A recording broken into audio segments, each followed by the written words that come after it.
Грандиозное шоу, фейерверки, интерактивные площадки, выставки, спектакли, балеты, целый десант российских звезд.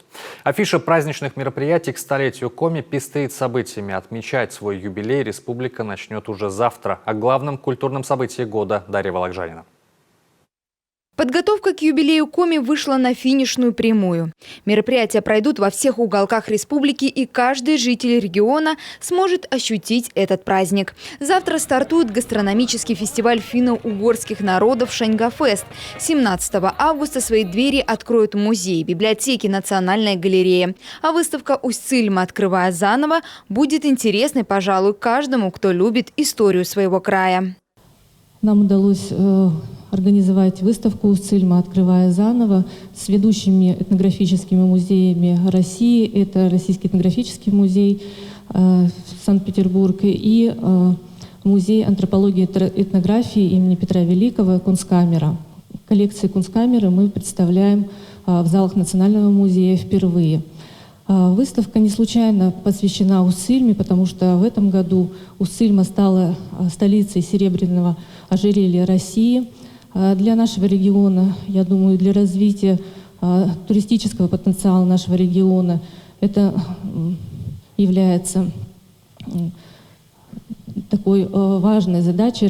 Репетиции программ идут по всей республике с утра до ночи. В праздничные дни откроются выставки «Лесные люди», «Клюква. Место, где затихает ветер», региональная выставка-ярмарка «Алая лента». Театр Коми в эти дни покажет то, что всегда проходит с аншлагом. Например, театр оперы и балета порадует зрителям восстановленным балетом «Егморт». Вся отрасль культуры республики готовилась к юбилею заблаговременно и основательно. Общий объем финансирования за 3 года составил 339,3 миллиона рублей.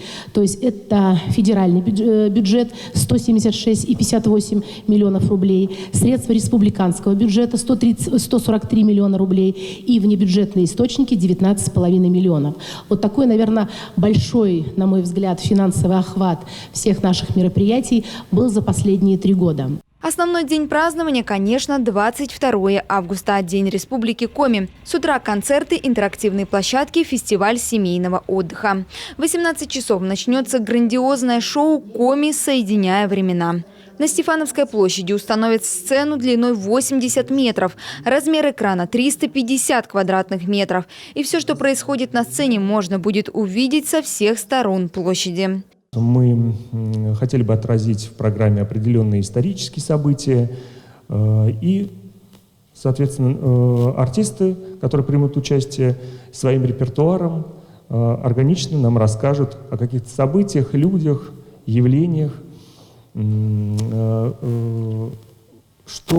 еще будет отличаться программа в этом году, что мы сделали акцент на творческих коллективах республики, и те артисты, приглашенные звезды российской эстрады, станут частью творческих номеров республики. Лев Лещенко расскажет о жизни Коми во время Великой Отечественной. Лариса Долина о многонациональности и спорте. Большое шоу проведет заслуженный артист России Александр Олешко. Концерт звезд российской эстрады продлится примерно 4 часа. Затем жителей и гостей Коми ждет праздничный фейерверк. Дарья Вологжанина, Анастасия Тюрнина, Олег Костромин, телеканал Юрган.